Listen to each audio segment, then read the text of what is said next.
الرجيم بسم الله الرحمن الرحيم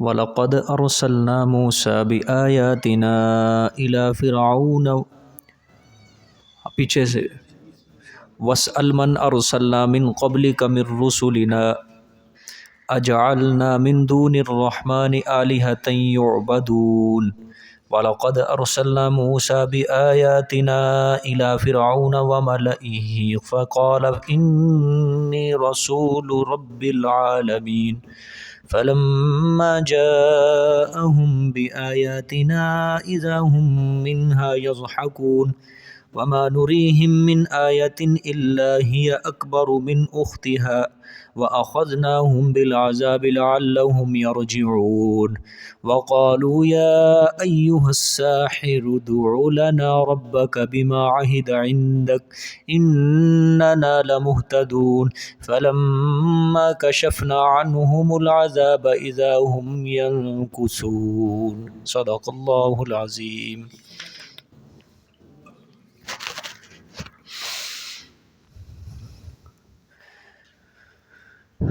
گزشتہ سبق میں اللہ پاک نے فرمایا کہ میرے پیغمبر جو حق کو سننے سے بہرے ہیں، حق کو دیکھنے سے اندھے ہیں اور واضح گمراہی کے اندر ہیں، آپ ان کو کس طرح ہدایت دے سکتے ہیں؟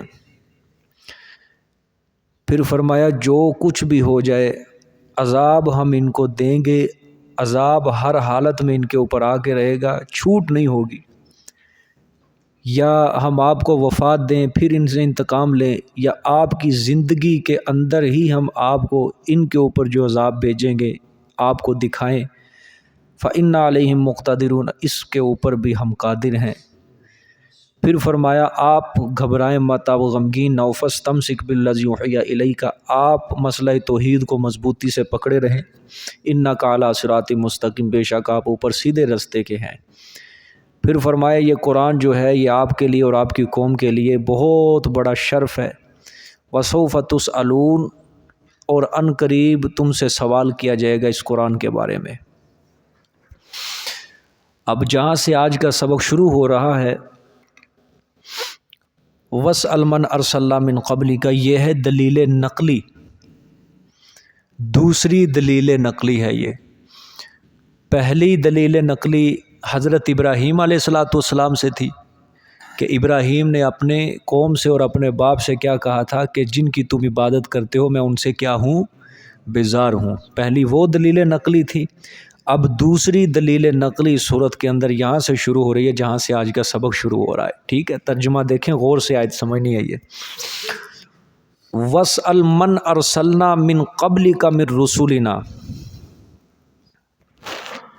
اور پوچھ تو ان سے، من ارسلنا، جو بھیجا ہم نے آپ سے پہلے رسولوں کو، من رسولنا، جو بھیجا ہم نے آپ سے پہلے رسولوں کو، من رسولنا، اپنے رسولوں سے، ٹھیک ہے؟ من ارسلنا من قبل کا، جو بھیجا ہم نے آپ سے پہلے، من رسولنا، اپنے رسولوں سے، اجعلنا من دون الرحمن آلہۃ یعبدون، آیا کیا ہم نے سوائے رحمان کے، آیا کیا ہم نے سوائے رحمان کے، آلہۃن، معبود، سوائے رحمان کے، آلہۃن، کوئی معبود، یعبدون، جو عبادت کیے جائیں، یعنی جن کی عبادت کی جائے اللہ کے سوا، کیا ہم نے کوئی ایسا معبود بنایا ہے؟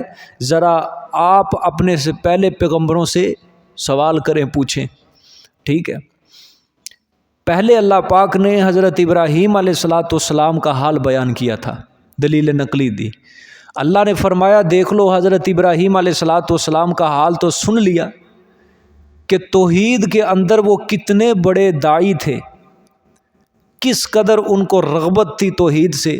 اللہ نے فرمایا اب یہ بتاؤ کہ دیگر انبیاء سابقین میں سے کسی کو ہم نے غیر اللہ کی عبادت و پکار کا حکم دیا تھا؟ کسی کو ہم نے غیر اللہ کی عبادت و پکار کا حکم دیا تھا؟ کہ ان کو معبود بنا لینا، اللہ کے سوا ان کی عبادت کرنا، یعنی ہم نے تو اس کا حکم دیا ہی نہیں تھا، تو پھر تم نے یہ شرک والا مسئلہ کہاں سے گھڑ لیا اپنی طرف سے؟ ٹھیک ہے، تم نے پھر شرک والا مسئلہ کہاں سے گھڑ لیا یہ؟ ٹھیک ہے، اب اس کے اندر جو خطاب کیا گیا ہے آپ صلی اللہ علیہ وآلہ وسلم کو خطاب ہے۔ اللہ نے فرمایا میرے پیغمبر آپ ذرا پوچھیں ان سے جو ہم نے آپ سے پہلے رسول بھیجے۔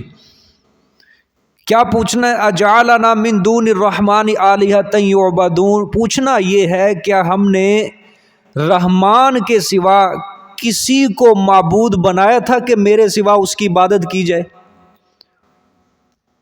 یہاں پہ بڑا زبردست سوال ہوتا ہے۔ ایک سوال یہ ہے کہ آپ صلی اللہ علیہ وآلہ وسلم تو ہیں خاتم النبیین، آخری نبی، اور آپ سے پہلے جو انبیاء گزر چکے وہ تو چلے گئے عالم ارواح کے اندر، اور آپ عالم دنیا کے اندر ہیں، آپ کس طرح پوچھیں گے نبیوں سے؟ سمجھ آئی ہے؟ آپ نبیوں سے کس طرح پوچھیں گے؟ اگر دیکھیں حضرت عیسیٰ علیہ الصلوۃ والسلام، چلو وہ زندہ ہیں، آسمانوں میں ہیں، تو وہ تو آسمانوں میں ہے، اور آپ صلی اللہ علیہ وسلم ہیں کہاں؟ زمین پہ۔ تو آپ صلی اللہ علیہ وآلہ وسلم کے دوسروں سے پوچھنے کا کیا مقصد ہے؟ اب یہاں سے وہ اہل بدعت یہ بھی عقیدہ اپنا گھڑتے ہیں کہ دیکھو جی اللہ نے اپنے پیغمبر صلی اللہ علیہ وسلم کو کہا ہے کہ رسولوں سے پوچھ، گویا آپ صلی اللہ علیہ وآلہ وسلم عالم الغیب تھے، حاضر ناظر تھے، جس سے مرضی چاہتے پوچھ سکتے تھے۔ بڑی زبردست دلیل ہے ان کی یہ کہ میرے پیغمبر تو پوچھ ان سے جس کو ہم نے بھیجا آپ سے پہلے رسولوں سے، کہ اجعلنا من دون الرحمن آلہۃ یعبدون، اس سے وہ دلیل پکڑتے ہیں کہ آپ صلی اللہ علیہ وسلم عالم الغیب تھے، حاضر ناظر، کیونکہ آپ صلی اللہ علیہ وسلم تو آخر میں وہ کس طرح پوچھیں گے؟ اب اس کا جواب سمجھو۔ انبیاء علیہ الصلوۃ والسلام سے جو اللہ نے فرمایا نا کہ آپ ان سے سوال کریں، پوچھیں، یہ سوال کرنا حقیقتاً سوال کرنا مراد نہیں ہے، یہ مجازاً ان سے سوال کرنا مراد ہے۔ سمجھ آئی بات؟ حقیقتاً سوال کرنا مراد نہیں ہے، بلکہ مجازاً سوال کرنا مراد ہے، اور اس کی دو صورتیں مفسرین نے بیان فرمائی ہیں۔ کتنی صورتیں ہیں؟ دو صورتیں مفسرین نے بیان فرمائی ہیں، کیونکہ آپ صلی اللہ علیہ وآلہ وسلم تو ان سے نہیں پوچھ سکتے تھے، چونکہ سارے نبی تو کیا فرما گئے؟ وفات فرما گئے، سوائے حضرت عیسیٰ علیہ السلام، ان کو اللہ پاک نے زندہ آسمانوں پہ اٹھا لیا، ان سے بھی ملاقات کرنا ممکن نہیں۔ تو اب اس کی دو صورتیں ہی ہو سکتی ہیں۔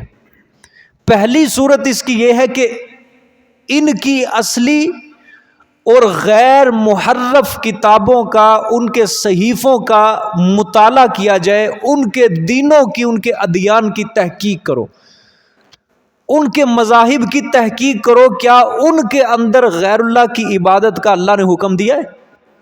ایک صورت یہ ہے، مجازن ہے، یہ مجازن مراد میں بیان کر رہا ہوں، حقیقتاً سوال کرنا مراد نہیں ہے کہ آپ انبیاء علیہ الصلوۃ والسلام کے سامنے جا، کیونکہ سوال تو آپ نہیں کر سکتے، ٹھیک ہے۔ مجازن اس کی دو صورتیں، پہلی صورت کیا بیان کی ہے کہ ان کے دین کا، ان کے صحیفوں کا، ان کی غیر محرف کتابوں کا مطالعہ کریں، تحقیق کرو ان کے دین کی، کیا ان کی کتابوں کے اندر لکھا ہے کہ اللہ کے سوا کسی کو معبود بنا لینا؟ ایک یہ صورت ہے۔ دوسری صورت، گزشتہ پیغمبروں کی امتوں اور ان کے انصاف پسند علماء، یعنی اہل کتاب کے انصاف پسند علماء سے دریافت کرو کہ سچی سچی بات بتاؤ، کیا تمہارے دین کے اندر اللہ کے سوا کسی کو معبود بنانا جائز ہے؟ کہ اللہ نے حکم دیا ہے کہ میرے سوا کسی اور کو معبود بنا لینا؟ ذرا اہل کتاب کے انصاف پسند علماء سے آپ اس کی تحقیق کریں۔ تو صورتیں سمجھ آ گئی؟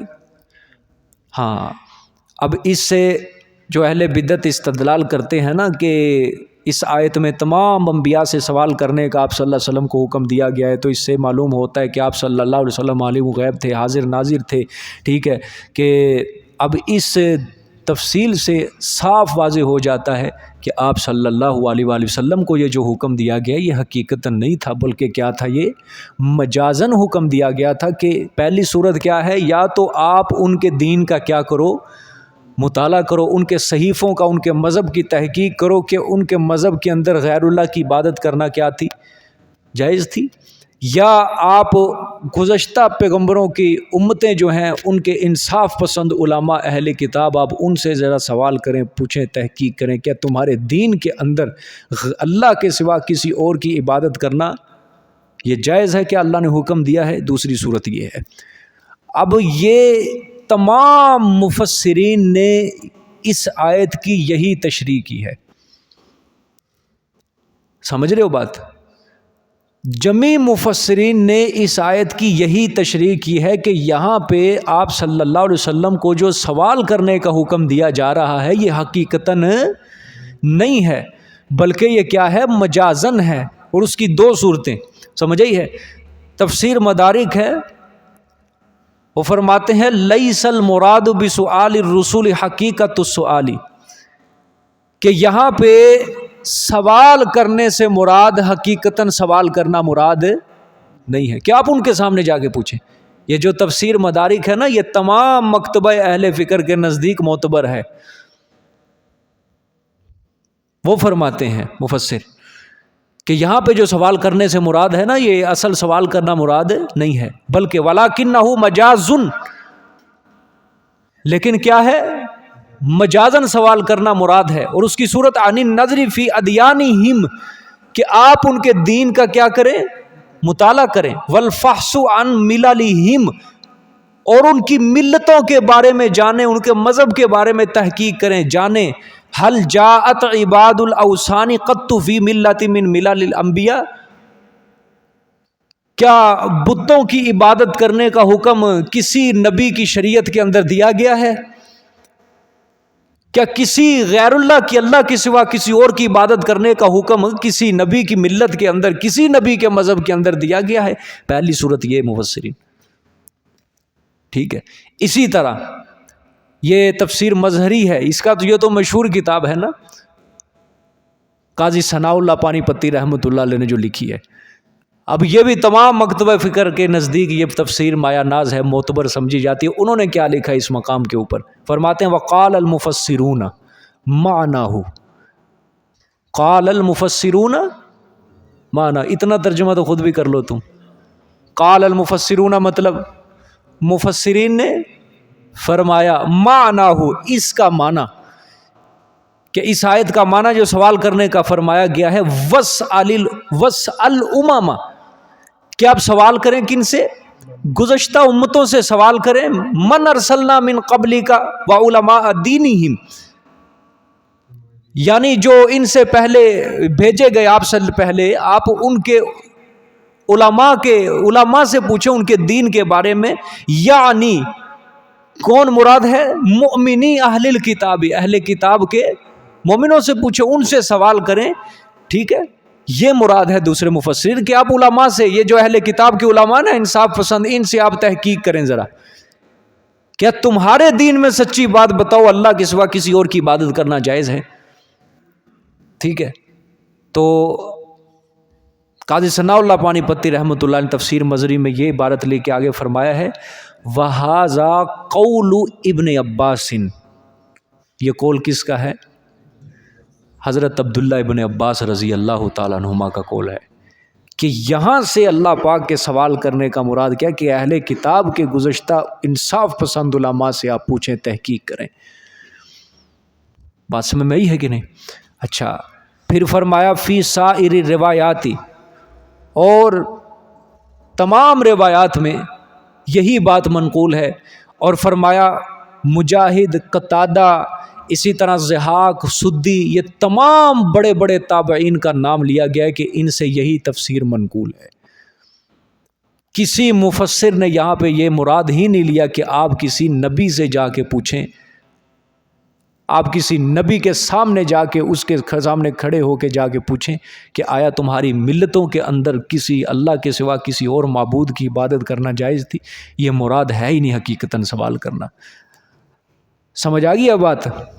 ہاں تو یہاں پہ اگر کوئی کل کو آپ کو کوئی مل جائے نا، یہ آپ کے سامنے آیت پڑھے، سورۃ زخرف کی آیت نمبر 45 کا تمہیں حوالہ دے، تو یہی آپ نے بات بیان کرنی ہے کہ تمام مفسرین کا یہاں پہ کیا فرمانا ہے کہ یہاں پہ حقیقتاً سوال کرنا مراد ہی نہیں ہے، یہاں پہ مجازاً سوال کرنا مراد ہے۔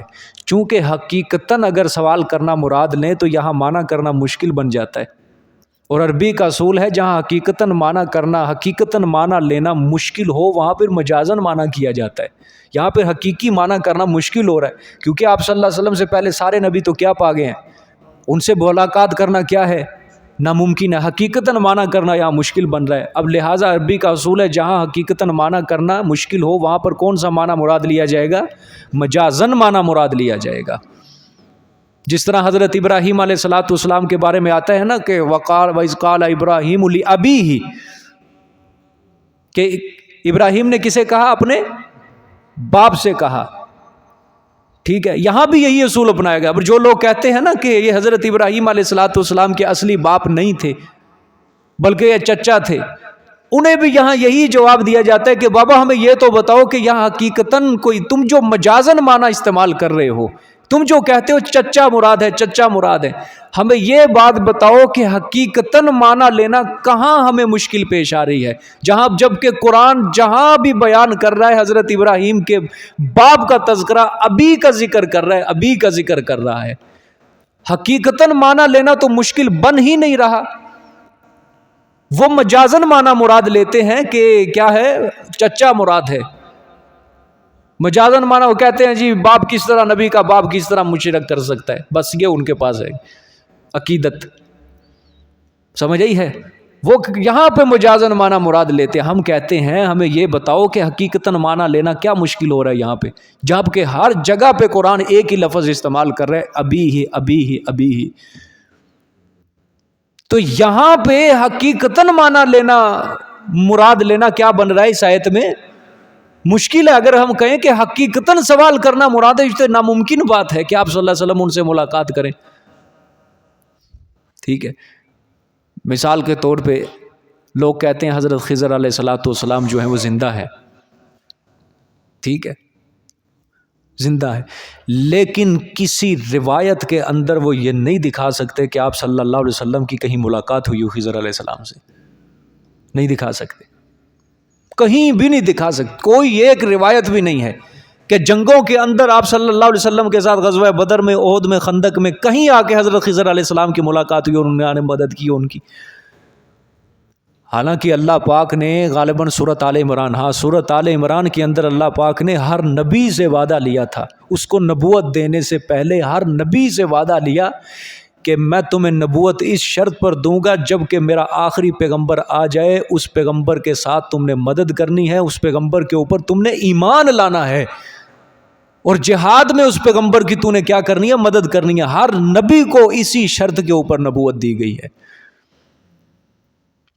حضرت خضر علیہ السلام نبی تھے، ٹھیک ہے، اگر حضرت خضر علیہ الصلوۃ والسلام نبی تھے تو آپ صلی اللہ علیہ وسلم سے آ کے ملاقات کرتے، قرآن کی اس سورۃ آل عمران کی آیت کے تحت آپ صلی اللہ علیہ وسلم کے اوپر ایمان لاتے، آتے کہ حضرت صاحب میں زندہ ہوں اور اللہ پاک نے مجھے یہ وعدہ لیا تھا مجھ سے کہ جب آپ آئیں گے اور میں آپ کے اوپر کیا لاؤں، ایمان لاؤں اور میں آپ کی مدد کروں، میں آ چکا ہوں۔ غزوہ بدر کے اندر آتے، احد کے اندر آتے، کتنی مشکلات پیش آئیں آپ صلی اللہ علیہ وسلم کو مکہ میں، مدینہ میں، لیکن کہیں روایتیں، کسی روایت کے اندر آپ صلی اللہ علیہ وسلم سے ملاقات ثابت نہیں۔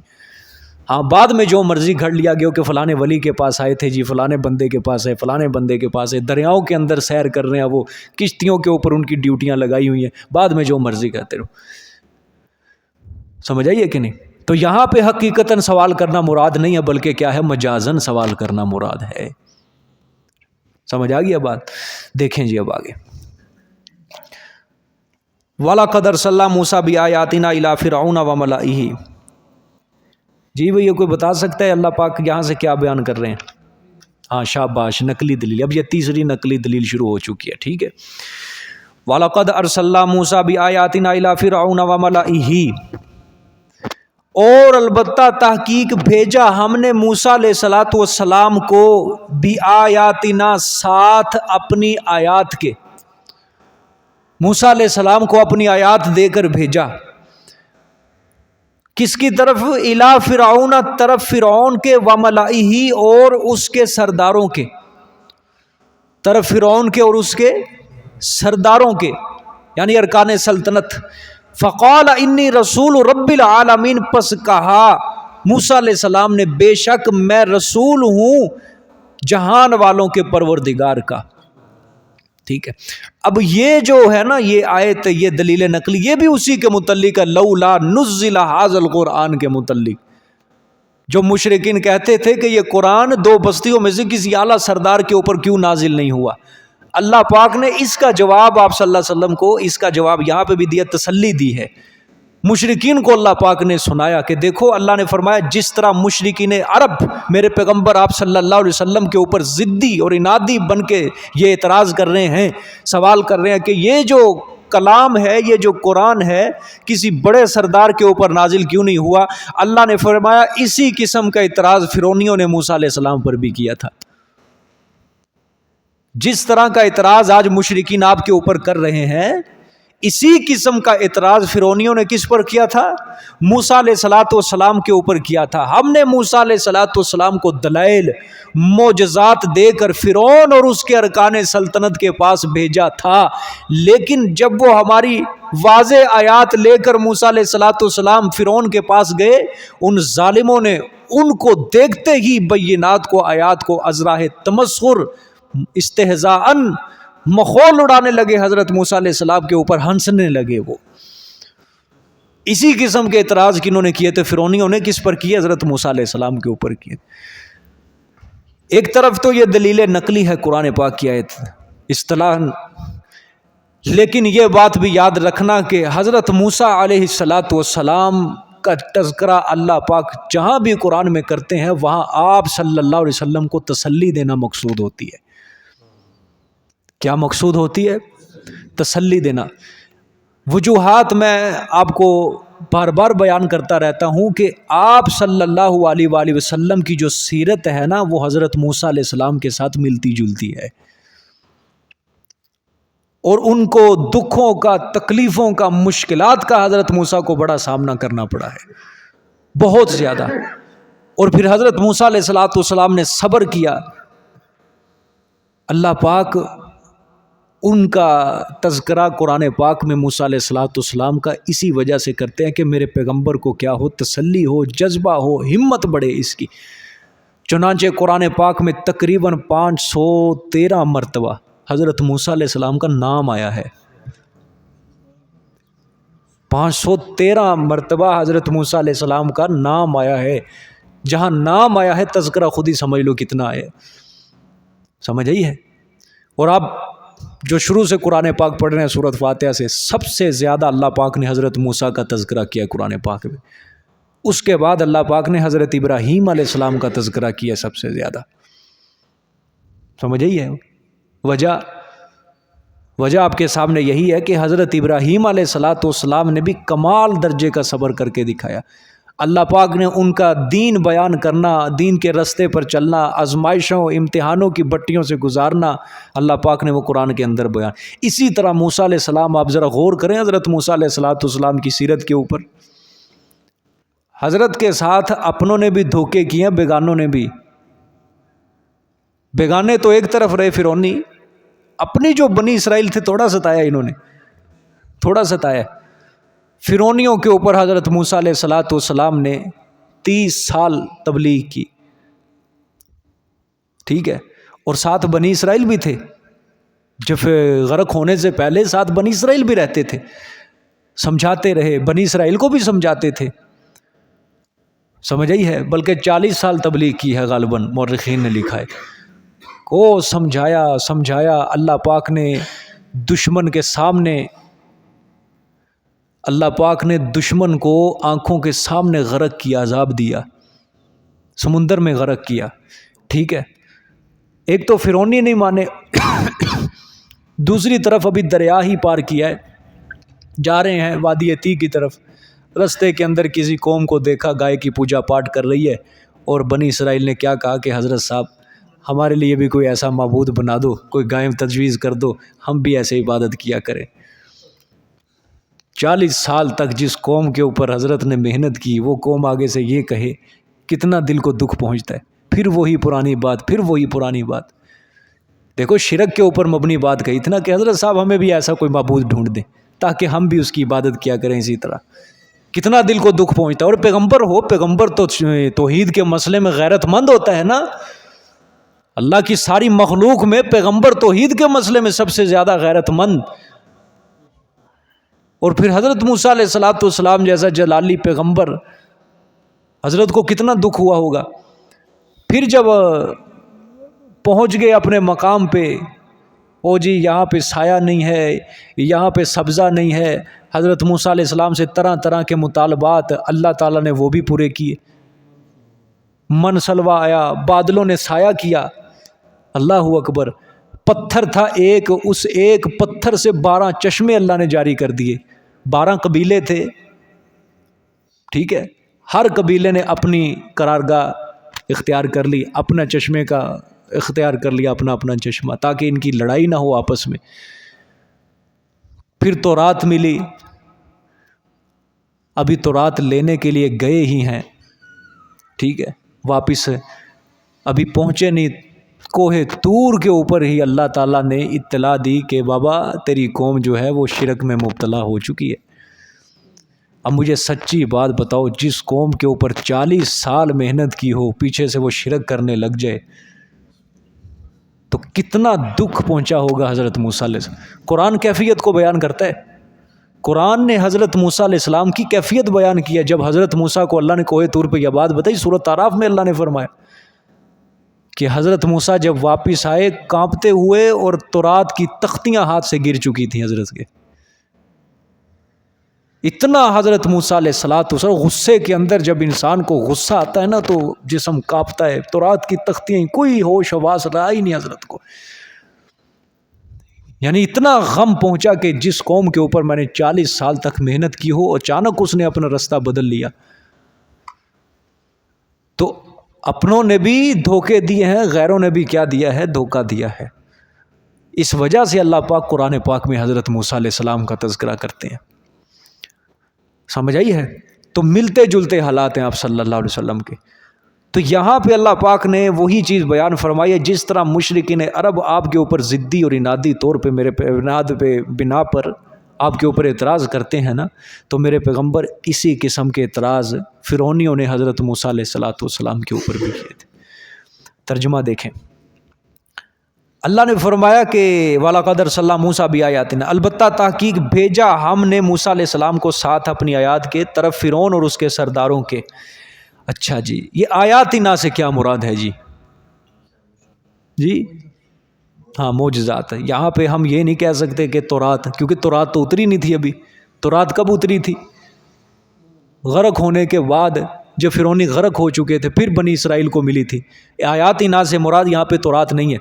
یا ایک چیز اور بھی ہے، آیاتنا سے مراد وہ عذاب، وہ مصیبتیں جو اللہ پاک نے فرعونیوں کے اوپر نازل کی تھی، وہ بھی مراد ہیں.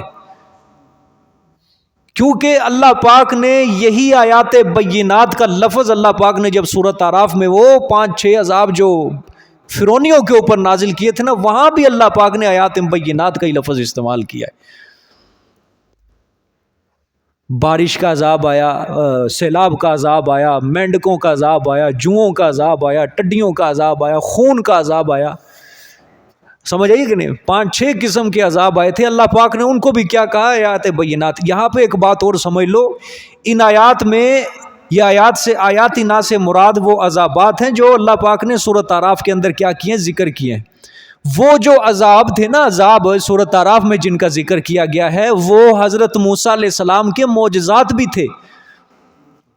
ٹھیک ہے، حضرت موسیٰ علیہ السلام کے معجزات بھی تھے، اور فرعونیوں کے اوپر وہ مصیبت بھی تھی، اور اللہ کی طرف سے ان کے لیے یہ عبرت بھی تھی فرعونیوں کے لیے. دیکھو ایک عذاب آیا، ختم ہو گیا، مصیبت ختم ہوئی. اب عبرت، سبق حاصل کرنا چاہیے کہ اگر ہم نے دوبارہ نافرمانی کی اور پھر عذاب آ سکتا، لیکن وہ پھر اکڑ گئے، پھر نہیں مانے، پھر آئی مصیبت، پھر اکڑے. پھر حضرت موسیٰ علیہ السلام کے پاس جاتے ہیں، پھر مصیبت ختم ہوئی. پھر اکڑ گئے, نہیں مان لا. عبرت تھی ان کے لیے, لیکن انہوں نے نہیں سمجھا. سمجھ آئیے کہ نہیں؟ دوسری بات یہ کہ دیکھو اب آگے سمجھو بات. اللہ نے فرمایا فلما جاءہم بآیاتنا اذا ہم منہا یضحکون. ترجمہ غور سے دیکھو.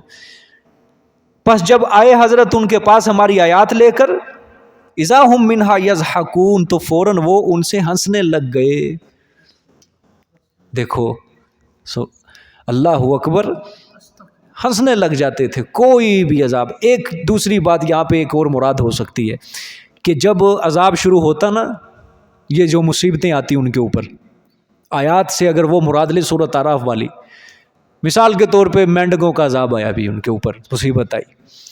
اب شروع میں ہوتے تھے وہ تھوڑے, اب کسی ایک کے اوپر مینڈک چڑھتا وہ ہنسنے لگ جاتے دیکھ کے, تیرے اوپر مینڈک چڑھ گیا. اسی طرح دوسرے کے اوپر چڑھتا وہ ہنسنے لگ جاتے کہ تیرے اوپر بھی چڑھ گیا ہے. تیسرے کے اوپر, اس طرح ہنستے. شروع میں تھوڑے ہوتے اور بعد میں وہ کیا ہونے لگ جاتے, زیادہ ہونے لگ جاتے مینڈک. اور جب زیادہ ہوتے پھر ان کی آنکھیں کھلتی, ہو بابا ہم تو سارے اس مصیبت کے اندر مبتلا ہیں.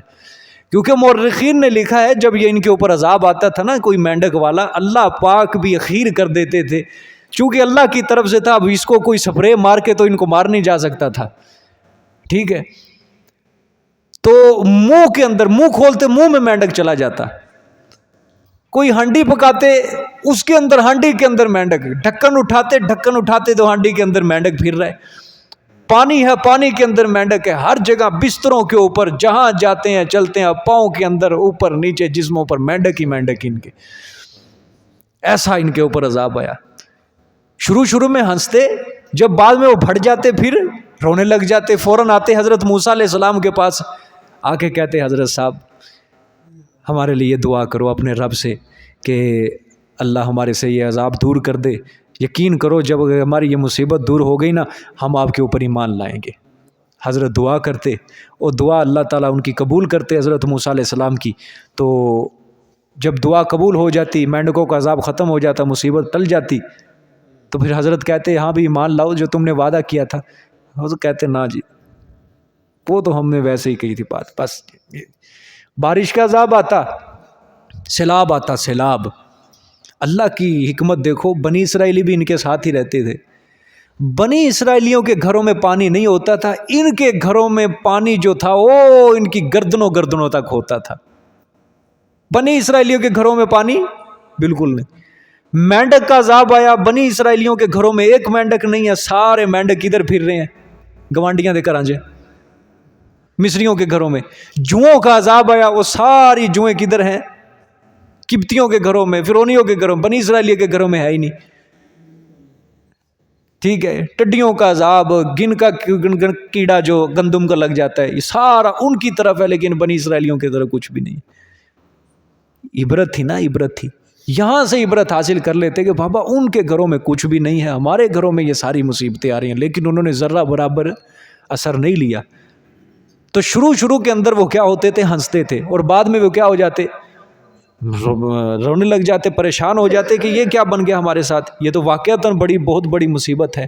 ایک یہ مراد ہے یہاں پہ, یضحکون سے مراد, ٹھیک ہے, کہ جب بھی کوئی نشانی آتی تو وہ ہنسنے لگ جاتے شروع میں. یا دوسرا بعض مفسرین نے یہاں سے عصائے موسیٰ ید بیضا, یہ دو نشانیاں جو اللہ نے بڑے معجزے عطا کیے تھے حضرت کو, معجزہ وہ مراد ہے. عصا ید بیضا, کہ جب لاٹھی سانپ بن جاتی تھی حضرت کی تو وہ ہنستے تھے, ہنس کر کہتے تھے اوہ یہ تو ہم بھی کر سکتے ہیں. اسی وجہ سے تو فرعون نے مقابلے کے لیے بلائے تھے. یا حضرت اپنی بغل کے اندر ہاتھ ڈال کے باہر نکالتے روشن ہو جاتا تو وہ ہنستے تھے, وہ کہتے یہ تو جادو ہے. آتا ہے نا قرآن میں, جب حضرت نے معجزات دکھائے تو انہوں نے کیا کہا, یہ تو جادو ہے, یہ واضح جادو ہے, ٹھیک ہے. کہتے تھے یہ تو ہم بھی کر سکتے ہیں. اس لیے فرعون نے کیا کہا, جادوؤں کو, بڑے بڑے جادوگروں کو کیا کیا, بلا لیا اپنے. تو اس وجہ سے اگر عصا اور ید بیضا مراد لیں تب بھی ٹھیک ہے, اگر وہ آیات بینات مراد لیں جو سورۃ اعراف میں مصیبتوں کا ذکر ہے وہ تب بھی کیا ہے, ٹھیک ہے. آگے دیکھیں جی. اب اچھا ایک بات سمجھیں آپ غور سے, یہ بار بار قرآن پاک میں آتی ہے. یہ مجھ سے رہ جاتی ہے. آیا نا آیت میں فقال انی رسول رب العالمین. حضرت نے کیا فرمایا؟ بے شک میں رسول ہوں جہان والوں کے رب کا. یہ جو رسالت کا دعویٰ ہے نا یہ صرف نبی کر سکتا ہے. بس یہ دعویٰ جو ہے نا دعویٰ یہ صرف اور صرف کون کر سکتا ہے؟ نبی کر سکتا ہے. ولی جو ہوگا ولی اپنے بارے میں یہ نہیں کہہ سکتا کہ میں اللہ کا ولی ہوں. ہاں یہ فرق یاد کر لو، یاد کر لو. یہ سرٹیفکیٹ یہ سند صرف اور صرف کس کو حاصل ہے؟ نبی کو. نبی کے لیے رسالت کا دعویٰ کرنا قوم کے سامنے ضروری ہے. آپ صلی اللہ علیہ وسلم نے صفا پہاڑی پہ چڑھ کے کیا اعلان کیا تھا؟ انی رسول اللہ علیکم جمیعا، میں تم سب کی طرف اللہ کا نبی بنا کر بھیجا گیا ہوں. اور یہاں بھی موسیٰ علیہ السلام کا ذکر ہے، یہاں بھی اور بار بار قرآن پاک میں آئے گا. اکثریت انبیاء کرام کا جہاں بھی اللہ ذکر کرتے ہیں یہ دعویٰ اللہ ضرور ذکر کرتے ہیں نبی کا کہ میں رب العالمین کا کیا ہوں؟ رسول ہوں، نمائندہ ہوں، اس کا قاصد ہوں. یہ دعویٰ جو ہے یہ کون کر سکتا ہے؟ نبی کر سکتا ہے. عام بندہ کہہ نہیں سکتا کہ بھئی میں بہت بڑا نیک ہوں مجھے ولی مانو. جس طرح آج کل لوگ بیٹھے ہوئے ہیں نا، پہنچی سرکار فلانی سرکار فلانی سرکار ہوں جو میں فلانی سرکار ہوں، میرے کو ڈر کے رہو. کچھ بھی نہیں ہے. یہ ولی کی یہ پہچان ہو ہی نہیں سکتی. ولی کی یہ شان ہے ہی نہیں ہے کہ اپنے بارے میں دعویٰ کرے کہ مجھے ولی مانو، میں ولی ہوں اللہ کا. ٹھیک ہے کہ نہیں؟ شیخ عبد القادر جیلانی رحمۃ اللہ علیہ، ہم مانتے ہیں اللہ کے بہت بڑے ولی تھے، لیکن حج کرنے کے لیے جب گئے اللہ کے سامنے عاجزی کی. عاجزی میں یہ الفاظ کہ اللہ تیری روئے زمین پہ مجھ سے بڑا گناہ گار بندہ اور کوئی نہیں ہے، یہ تیرا سب سے بڑا گناہ گار بندہ آج تیرے گھر میں آیا ہے. یہ ہوتی ہے ولی کی عاجزی، انکساری. سمجھ آ گئی کہ نہیں؟ اور سید عطا اللہ شاہ بخاری صاحب رحمۃ اللہ علیہ پوری زندگی انہوں نے ختم نبوت کے کام میں گزاری ہے، اور ان کو لقب دیا جاتا ہے امیر شریعت کا لقب. امیر شریعت کا لقب دیا جاتا ہے. اللہ اکبر. ان کا بیٹا تھا چند سال پہلے فوت ہوا، عطا المحیمن شاہ صاحب اس کا نام تھا. شاہ صاحب عطا اللہ شاہ بخاری صاحب کا بیٹا. اور جس طرح ان کا باپ ایک جلالی طبیعت کے تھے شاہ صاحب عطا اللہ شاہ بخاری صاحب، اس طرح بیٹوں کی بھی اسی طرح طبیعت تھی. جلسہ ہو رہا ہے، سٹیج پہ بیٹھے، سٹیج سیکٹری نے کسی عالم کو بلایا کہ امیر طریقت، امیر شریعت، پیر طریقت، رہبر شریعت. بیٹا شاہ صاحب کا وہی موجود تھا، سٹیج پہ بیٹھا ہوا تھا. اب وہ پرانے دور کے جو بزرگ ہوتے ہیں نا وہ نہیں سمجھتے یہ نئے دور کی محفلیں یہ کیا ہو رہی ہیں، کس طرح ہو رہی ہے. وہ فوراً کھڑے ہو گئے، سٹیج سیکٹری کو ادھر اچھی طرح ڈانٹا. اس نے کہا تو اس کو امیر شریعت کہہ رہا ہے؟ کون سا اس نے میرے باپ کے ساتھ جیل میں کاٹے ہیں یہ دن؟ تو جو مولوی صاحب کو بلا رہا ہے دعوت دے رہا ہے امیر شریعت، رہبر پیر طریقت، رہبر شریعت، اس نے کون سا میرے باپ کے ساتھ جیل کے اندر وقت گزارا ہے؟ کوئی اس کی قربانی دکھا، کوئی اس کا دکھا تو صحیح، اس نے رسول صلی اللہ علیہ وسلم کی ختم نبوت کے لیے کیا قربانی دی ہے؟ یوں ہی لقب دیے جا رہے ہو ہر کسی کو، میرے شریعت، رہبر شریعت، اس طرح کے لقب، وہ فلاں فلاں پتہ نہیں کیا کیا لقب دیے جاتے ہیں، اللہ معاف کرے. تو شاہ صاحب نے اپنی پوری زندگی کہاں گزاری ہے؟ ختم نبوت کے اوپر گزاری ہے. قربانی ہے ان کی بہت بڑی، سمجھ آئی؟ قربانی ہے بہت بڑی. شرم کے مارے مدینہ منورہ نہیں جایا کرتے تھے، نہیں جایا کرتے تھے. ان سے پوچھتا تھا حضرت شاہ صاحب کیوں نہیں آپ جاتے، کیوں نہیں جاتے آپ عمرہ کرنے کی غرض سے آپ مدینہ منورہ کیوں نہیں جاتے؟ فرمایا کہ ڈر لگتا ہے. یہاں پہ آپ صلی اللہ علیہ وسلم کی ختم نبوت کا جو مسئلہ ہے خطرے کے اندر ہے، اگر چلا گیا اللہ مجھے خواب کے ذریعے رسول صلی اللہ علیہ وسلم کی زیارت کرے اور آپ صلی اللہ علیہ وآلہ وسلم آگے مجھے خواب میں ڈانٹ دیں کہ وہاں پہ میری ختم نبوت کا مسئلہ جو ہے خطرے کے اندر پڑا ہوا، تو یہاں میرے روزے پہ کیا لینے کے لیے آیا ہے، چل واپس چلا جا. کہتے اس لیے میں ڈرتا ہوں، میں نہیں جا سکتا وہاں پہ. سمجھ آئیے کہ نہیں؟ پوری زندگی اپنی انہوں نے اسی چیز کے اندر بسر کی ہے. پیدا کہاں ہوئے ہیں؟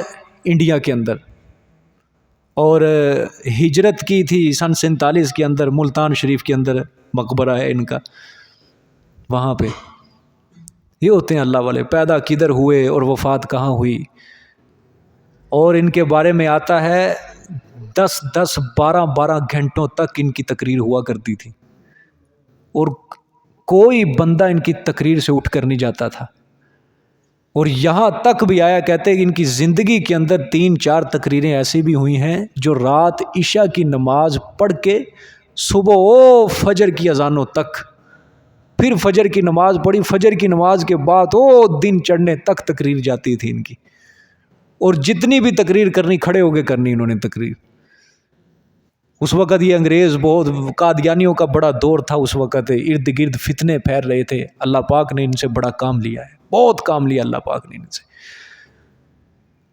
تو انہوں نے یہ جو شان ہے نا، یہ کس کی شان ہے؟ پیغمبر کی شان ہے کہ وہ دعویٰ کر سکتا ہے کہ میں اللہ کا رسول ہوں۔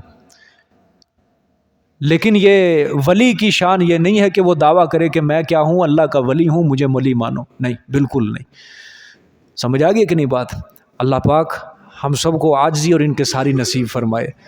ہاں آگے دیکھیں، وَمَا نُرِيهِم مِّنْ آيَةٍ إِلَّا هِيَ أَكْبَرُ مِنْ أُخْتِهَا وَأَخَذْنَاهُمْ بِالْعَذَابِ لَعَلَّهُمْ يَرْجِعُونَ۔ تو اللہ نے یہاں فرمایا کہ وَمَا نُرِيهِم، اور نہیں دکھاتے تھے ہم ان کو کوئی نشانی مگر وہ بڑی ہوتی تھی دوسری سے۔ من اختہا اس کا لفظی ترجمہ ہوتا ہے بہن، اخت، ٹھیک ہے۔ جو نشانی دکھا دیتے تھے تو وہ پہلی نشانی سے کیا ہوتی تھی؟ بڑی ہوتی تھی۔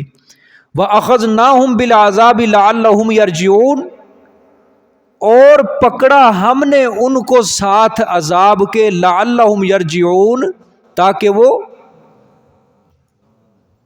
لوٹ آتے۔ اب دیکھو یہاں پہ کون سی نشانیاں مراد ہیں؟ وہی سورۃ اعراف میں جو اللہ پاک نے بیان کی ہیں۔ اس وجہ سے میں نے یہ تفسیر کی ہے وَلَقَدْ أَرْسَلْنَا مُوسَىٰ بِآيَاتِنَا کے اندر کون سی نشانیاں مراد ہیں؟ وہی سورۃ اعراف والی، چونکہ ما بعد کے اندر کیا اللہ فرما رہے ہیں؟ وَمَا نُرِيهِم مِّنْ آيَةٍ إِلَّا هِيَ أَكْبَرُ مِنْ أُخْتِهَا وَأَخَذْنَاهُمْ بِالْعَذَابِ لَعَلَّهُمْ يَرْجِعُونَ کا لفظ ہے، ٹھیک ہے۔ عذاب سے وہ غرق والا عذاب، کیونکہ جب غرق ہو گئے پھر کیا لعلہم یرجعون، بس گئے، سمجھے؟ وہی مراد ہیں وہ جو 5 6 عذاب اللہ پاک نے سورۃ اعراف کے اندر بیان کیا نا، اللہ نے وہاں بھی یہی لفظ کہ یہ لوٹ آئیں، لیکن نہیں لوٹتے تھے، یہ ان کی سرکشی بڑھتی جاتی تھی، لعلہم یرجعون، تاکہ وہ واپس لوٹ آئیں۔ یہاں سے یہ بھی مسئلہ سمجھ لو، جب اللہ پاک کسی کے اوپر کوئی مصیبت نازل کرتا ہے تو مقصد اللہ کا یہی ہوتا ہے، بس آ جائے میری طرف، ٹھیک ہے۔ یہ پیچھے سورۃ سبا کے اندر آپ پڑھ کے آئے ہیں نا، اللہ پاک نے فرمایا وَلَنُذِيقَنَّهُمْ، البتہ ہم ضرور چکھائیں گے ان کو دنیا کے اندر چھوٹے چھوٹے عذاب، وہ بڑے عذاب سے پہلے لعلہم یرجعون، تاکہ وہ واپس لوٹ آئیں، ہماری طرف لوٹ آئیں، ایمان قبول کر لیں، اسلام قبول کر لیں، سیدھے بن جائیں۔ یہاں بھی اللہ پاک فرعونیوں کے بارے میں یہی فرما رہا ہے کہ ہم نے ان کو بڑی بڑی نشانیاں، بڑے بڑے عذاب بھیجے، کئی قسم کے عذاب بھیجے، مصیبتیں بھیجی، لیکن مقصد ہمارا کیا تھا؟ واپس لوٹے۔ لیکن ان کا عناد اور سرکشی بڑھتی جا رہی تھی، دن بدن بڑھتی جا رہی تھی۔ جس طرح آج ہمارے مسلمان ہیں، مہنگائی کیا ہے؟ یہ مصیبت نہیں ہے، یہ آئے ہر بندے کی زبان کے اوپر یہ لفظ ہے، یار یہ مہنگائی بہت بڑی مصیبت آ چکی ہے کہ نہیں؟ مصیبت ہے، اور کتنی مصیبتیں ہماری اوپر، جہاں چلے جاؤ رشوت، جہاں چلے جاؤ سود، جہاں چلے جاؤ کوئی نہ کوئی گناہ کے اندر کسی کو ملوث، بندہ پریشان ہو گیا، میں کدھر جاؤں، کیا کروں، کوئی ایک نمبر بندہ اس کو ملتا ہی نہیں ہے، جدھر جاتا ہے دھوکہ ڈنڈی کھا کے آ جاتا ہے، ٹھیک ہے۔ تو یہ مصیبتیں نہیں تو اور کیا ہے ہمارے اوپر؟ ہر چیز مہنگی ہے، ہر چیز مہنگی ہوتی جا رہی ہے۔ انسان ابھی بھی سبق حاصل نہیں کر رہا، کوئی ہے اوپر جو ہم سے ناراض بیٹھا ہے کہ کافروں کو اللہ دیکھو آج کتنی وسعتیں دے رہا ہے، چلو کافر ہیں، رہتے جو مرضی، اللہ نے دی ہے دنیا، جو مرضی ہے ان کو، لیکن ہم تو اللہ کے نام لیوا ہیں، محمد صلی اللہ علیہ وسلم کی امت میں سے، ہمیں تو پتہ ہے نا، ہمارا تو قرآن کہتا ہے نا کہ اے مسلمان اگر تو نے دین کے لوازمات مطالبات پورے نہیں کیے تو ہم تجھے ترقی نہیں دے سکتے، ذلیل کر دیں گے تجھے. قرآن بڑا پڑا ہے اس کام کے اوپر.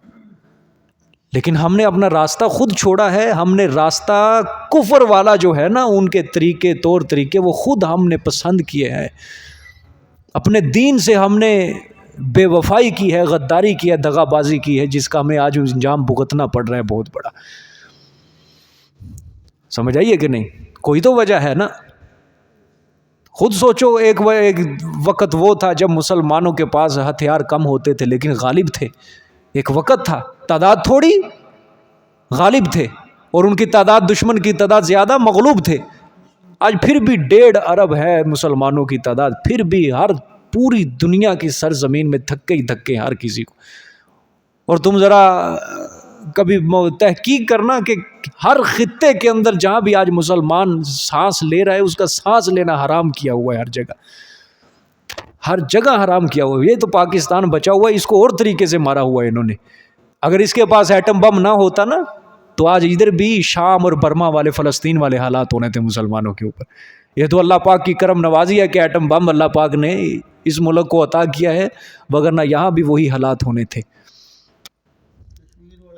ہاں جی، سمجھ آ گیا کہ نہیں؟ اللہ پاک کا شکر ادا کیا کرو، ہر طرف شکر ادا کیا کرو. وگرنہ دیکھ لو برما کے اندر مسلمان کیا حال کیا تھا انہوں نے. فلسطین کے اندر آج بھی مسلمانوں کے ساتھ کیا حال ہو رہا ہے. شام کے اندر دیکھ لو مسلمانوں کی کیسے نسل کشی کی گئی تھی. صرف ایک پاکستان بچا ہوا ہے آج. اور اللہ کا شکر ادا کرو، اللہ کا شکر ادا کرو. لیکن پھر بھی لوگ نہیں آ رہے. مساجد ویران ہو گئی ہیں، برائی کے اڈے آباد ہو گئے ہیں، فحاشی کے اڈے آباد دکھیں گے، بازار تمہیں ہر وقت سجتے دجتے دکھیں گے. خواہشات کے اوپر لوگوں نے چلنا شروع کر دیا ہے. اللہ اور اس کے رسول صلی اللہ علیہ وسلم کی محبت یہ اپنے دل کے اندر سمانے کے لیے کوئی آج تیار نہیں ہے. ٹھیک ہے، تو اللہ نے فرمایا لعلہم یرجون، یہ اسی وجہ سے ہم نے بھیجی تھی مصیبتیں تاکہ وہ لوٹیں. وقالوا یا ایھا الساحر ادع لنا ربک بما عہد عندک. اللہ نے فرمایا کہ اور کہا انہوں نے، جب کوئی عذاب آتا نا، مصیبت آتی، پھر کیا کہتے؟ وقالوا یا ایھا الساحر، کہا انہوں نے فرعونیوں نے، اے جادوگر. موسیٰ علیہ السلام کو پھر کیا کہتے تھے؟ جادوگر. استغفر اللہ، اعوذ باللہ. ادع لنا ربک، پکار تو ہمارے لیے اپنے رب کو، بما عہد عندک، ساتھ اس کے جو وعدہ کیا اس نے، جو مقرر کیا گیا تیرے ہاں. یعنی اللہ نے وعدہ دیا تھا نا پیغمبر کو، جو تیرے اوپر ایمان لائے گا ہم اس کے اوپر خوشحالیاں برسائیں گے، عذاب نہیں دیں گے اس کو. تو ان کو بھی پتا تھا، یہ موسیٰ علیہ السلام سے سنتے رہتے تھے کہ بابا ایمان لے آؤ بچ جاؤ گے.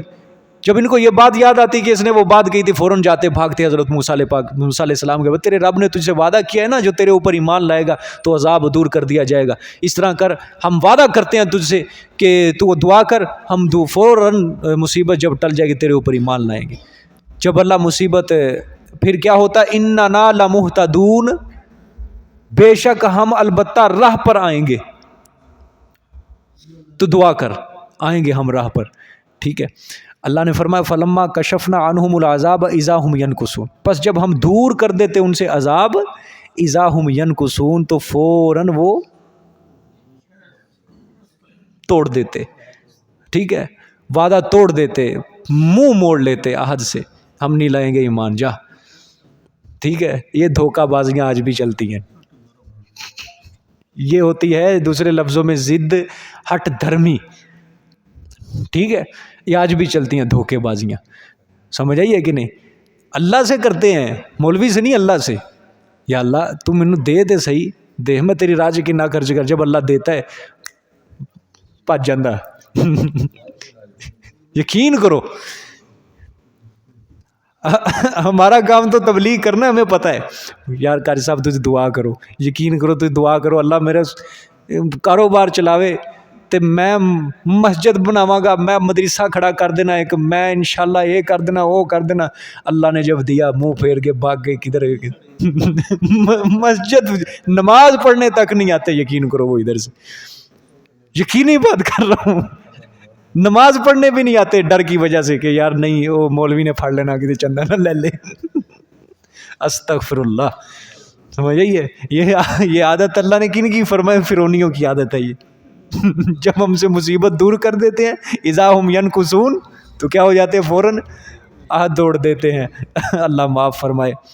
بچنا چاہیے اللہ سے جو وعدے کیے ہیں نا پھر پورے کرنے چاہیے. یاد رکھنا جب اللہ تعالیٰ کوئی چیز دے دیتا ہے اس کو چھیننے پر بھی قادر ہے وہ. ہاں اپنا ایمان انسان اتنا بھی کچا نہ کر لیا کرے کہ جب اللہ نے نواز دیا ہے اور پھر اس کو کیا کر دے؟ توڑ بھی دے. کیونکہ اس کو پتہ ہے کہ اللہ نے اتنا نہیں سننی، نہیں اتنا ہی سنے گا. اللہ کے ساتھ بھی کیا کرتے ہیں؟ دھوکہ کرتے ہیں. یعنی یہ سمجھتے ہیں کہ اللہ کو پتہ نہیں ہے دلوں کے حالات کا. جس طرح ہم دنیا میں بندوں کو دھوکے دے رہے ہوتے ہیں نا، اللہ بھی سن لے گا ساڈی.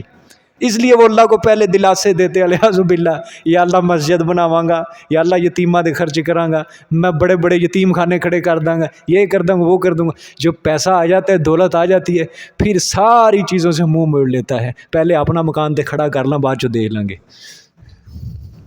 پہلے اپنے بچیاں دا سنوارنا، بعد چ سارے کم دیکھ لیں گے. اللہ معاف فرمائے. اللہ ہم 100 بار بچائے اس عہد شکنی سے. اللہ پاک ہماری حفاظت فرمائے. اللہ پاک ہمیں دین کی صحیح سمجھ نصیب فرمائے. وآخر دعوانا الحمدللہ رب العالمین. اچھا بھئی یہ حاضریاں مکمل کرنی ہے جی.